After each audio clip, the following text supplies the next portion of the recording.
വേനൽ കനത്തതോടെ പെരിയാറിൽ ജലനിരപ്പ് ഗണ്യമായി കുറഞ്ഞിരിക്കുന്നു. ഇതോടെ പെരിയാറിനെ ആശ്രയിച്ച് പ്രവർത്തിക്കുന്ന നിരവധി കുടിവെള്ള പദ്ധതികളും പ്രതിസന്ധിയിലായി. വേനൽ മഴ ലഭിച്ചില്ലെങ്കിൽ കുടിവെള്ളക്ഷാമം രൂക്ഷമാകുമെന്നാണ് ആശങ്ക.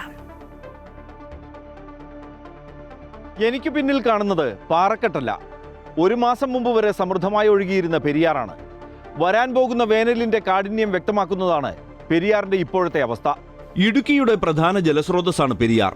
കൃഷിക്കും കുടിവെള്ളത്തിനുമെല്ലാം ആശ്രയിക്കുന്നത് പെരിയാറിനെ. മുൻപ് ഏത് കനത്ത വേനലിലും നദി വറ്റി വരളുമായിരുന്നില്ല. എന്നാൽ ഇന്ന് അവസ്ഥ മാറി. വേനലിന്റെ തുടക്കത്തിൽ തന്നെ നീരൊഴുക്ക് നിലച്ചു. ചില കുഴികളിൽ മാത്രമാണ് വെള്ളം അവശേഷിക്കുന്നത്. ഇടുക്കി, കോട്ടയം ജില്ലകളിലായി പെരിയാറിനെ ആശ്രയിച്ച് പ്രവർത്തിക്കുന്നത് 50ഓളം കുടിവെള്ള പദ്ധതികൾ. ഇവയെല്ലാം പ്രതിസന്ധിയിലാണ്. ഇപ്പോൾ വേനൽ തുടങ്ങിയിട്ടേ ഉള്ളൂ. ഇപ്പോൾ ഫെബ്രുവരി ആയി, മാർച്ച്, ഏപ്രിൽ, മെയ് മാസം വരെ എന്ന് പറയുന്നത് അതിരൂക്ഷമായ വേനലാണ്. ഈ സമയത്ത് നമ്മുടെ ഈ പെരിയാറിൻ്റെ തീരത്ത് തന്നെ ഒട്ടനവധിയായ കുടിവെള്ള സ്രോതസ്സുകളുണ്ട്. അത് മുഴുവൻ വറ്റിവരണ്ട് അതിനെ മാത്രം ആശ്രയിക്കുന്ന അവസ്ഥയാണ്. ഞങ്ങളുടെ വീടിന് സമീപം തന്നെ ദിനം പ്രതി 100 കണക്കിന് വാഹനങ്ങളാണ് വന്ന് വെള്ളം സംഭരിച്ചുകൊണ്ട് ഇപ്പോൾ തന്നെ പോകാൻ തുടങ്ങിയിരിക്കുന്നത്.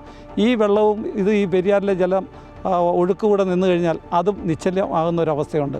പതിവ് തെറ്റിയുള്ള വേനൽ ചൂടാണ് പെരിയാർ ശോഷിക്കാൻ പ്രധാന കാരണം. അതിരുവിട്ട ജലചൂഷണവും മലിനീകരണവും തീരങ്ങളുടെ കയ്യേറ്റവുമെല്ലാം തിരിച്ചടിയായി. മുൻപ് ഏത് വേനലിലും സമൃദ്ധമായി ഒഴുകിയിരുന്ന പെരിയാർ ഇന്ന് ഓർമ്മകളിൽ മാത്രം. പാറക്കെട്ടുകൾക്കിടയിലൂടെ ഊർന്നിറങ്ങുന്ന ഉറവച്ചാലുകളാണ് പെരിയാറിനെ പേരിനെങ്കിലും നിലനിർത്തുന്നത്. MC Boban, Amrita news, Idukki.